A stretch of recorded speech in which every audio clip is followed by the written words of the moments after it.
Insta360 just released a new 360 camera. That's the Insta360 One X2. It's very similar to the One X, and believe it or not, even more similar to the One R. First, we're going to talk about hardware, or structure.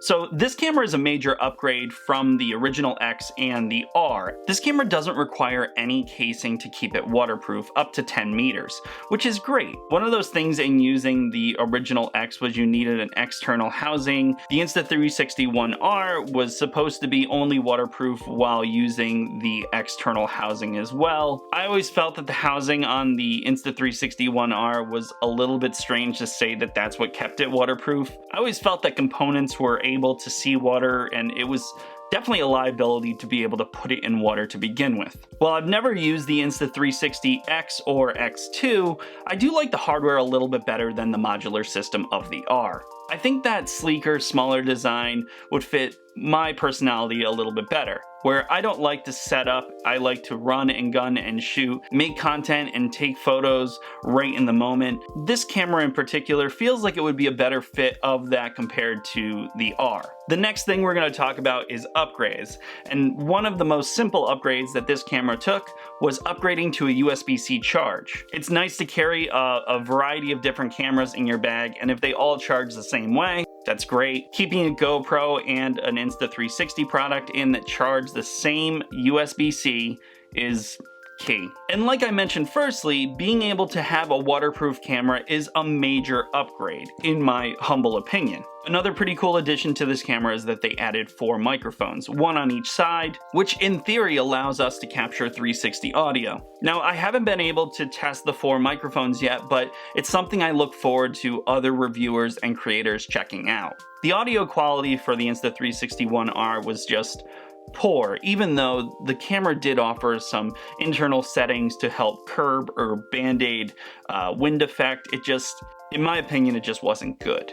Now, a thing that I didn't think was that bad on the Insta360 One R was the battery life. I think using a 360 camera, something that is a novelty, more or less, that battery size gave me more than enough time to get my shot or record a video that I know I would be playing more with in post than I would actually filming. The Insta360 One R had a 1,190 milliamp hour battery, while the Insta360 One X2 has a 1,630 milliamp hour battery. Now, while it's not a huge upgrade, it is nice to know that with the space that they are playing with inside of this camera, they are deciding to give you a little bit more playtime. I think upgrading batteries is key, so way to go Insta360. Now let's talk specs. The photo resolution for 360 photos is 6,080 by 3,040. It's a 2:1 ratio. Now you're able to shoot 5K in 30, 25, and 24 frames a second.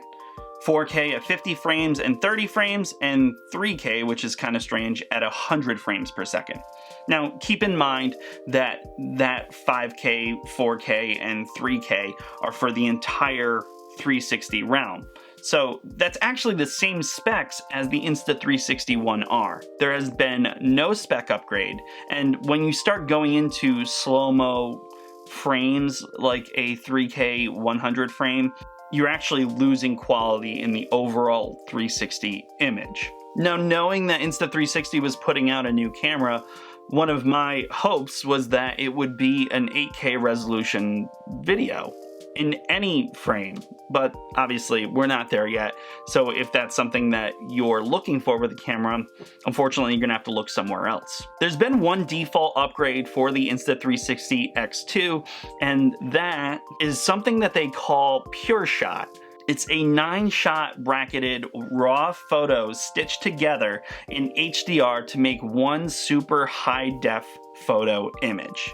So this is obviously a lot of internal processing in that little Insta360 X2, but from what I've seen with other reviewers using the photo capture mode, the new default, Pure Shot, the photos are looking exceptional. So if I do get my hands on one, I'm excited to test this. While the video might not be an upgrade, the photos that you can take with the Insta360 X2 do look much, much better than its predecessor, the Insta360 XR. Now let's talk workflow. Even though nothing's changed, You are still able to use the Insta360 app to do some on-the-go quick edits on your phone, but you can also obviously export that footage and use the Insta360 computer program.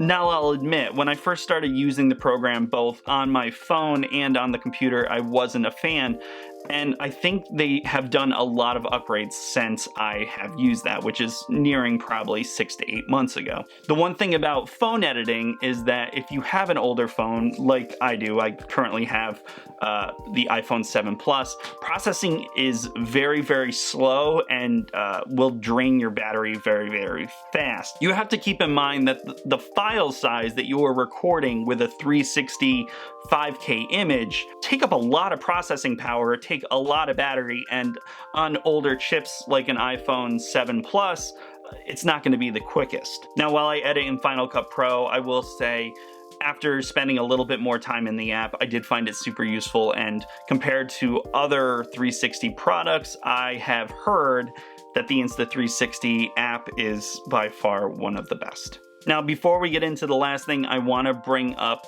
my past experiences with Insta360. Now, this is the thing that makes me a little bit nervous about this product. Nothing has really changed from the Insta360 R to the Insta360 X2. I think it's important to take into consideration people's opinions that are not paid or given these products. So in my past 2 videos, I experienced some very unfavorable things.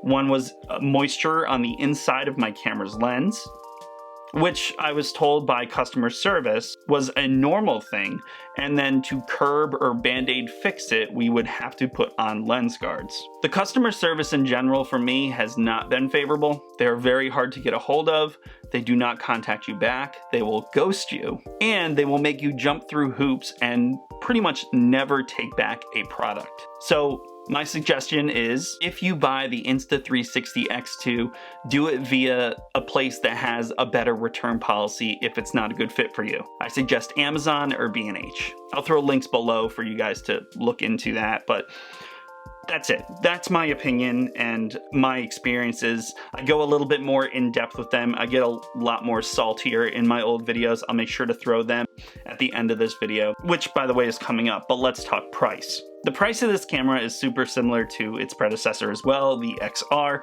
coming in at $429. Now, while this is a novelty camera, maybe not a pro camera, I still think $430 for a camera is fairly expensive, especially because it's something that is, like I said, novelty. Now, you're able to buy the base model of the Insta360 One R for roughly the same price. You yourself will have to judge, are you 100% interested in just 360, or is getting something like a modular camera something that you would use more? At that point, you would probably be investing in the 1-inch mod. Just something to think about. My plan is to hopefully get my hands on the Insta360 X2 sometime in the near future. If that's something you'd like to see, let me know in the comments below. I keep all my videos 100% transparent and honest because you work hard for your money, and if I can provide any sort of honest value, that's what I want to do. I hope this video and my previous other 2 help you make an informed decision on whether the Insta360 X2 or Insta360 line is something that you want to invest in. My name's Tom. Be sure to subscribe and ring that notification bell so you don't miss any of my future videos, and I hope to see you guys in the next one. Peace.